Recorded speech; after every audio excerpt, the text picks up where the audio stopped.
พุทธังสรณังกัจฉามิธัมมังสรณังกัจฉามิสังฆังสรณังกัจฉามิ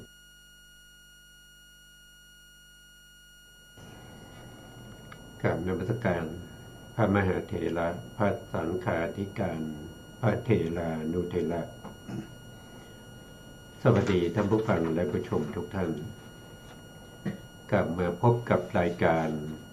ศึกษาพระสัทธรรมเพื่อความพ้นทุกข์ครั้งนี้เป็นครั้งที่8ในอัฏฐกถาอัมภัททสูตรนะครับกับเรา2 คนนะครับผมอาจารย์ประเสริฐพีระวงศ์และอาจารย์กันดาพีระวงศ์ทั้ง2จะมาศึกษาพระไตรปิฎกและอรรถกถาไปพร้อมกับท่านผู้ฟังทุกท่านนะครับครั้งที่แล้ว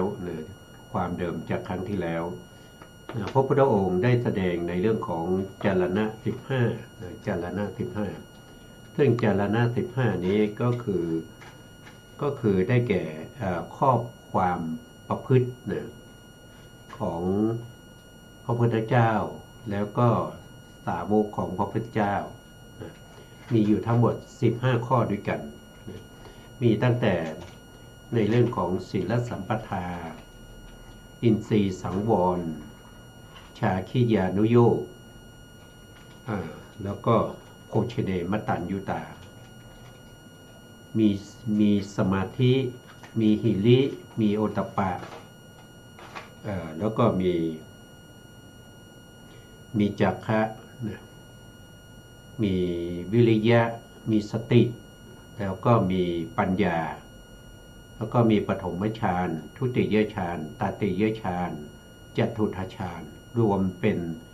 สมาบัติ8ตลอดไปจนถึงอรูปฌานรวมเป็นสมาบัติ8อันนี้เป็นจรณะเป็นจรณะคือข้อประพฤติปฏิบัติที่พระพุทธองค์และก็พระสาวกทั้งหลายปฏิบัติกันมาถ้ารวมทั้งหมดข้อประพฤติท่านก็พูดถึงในเรื่องของจรณะและส่วนของปัญญานะครับแล้วก็ส่วนของปัญญาเป็นวิ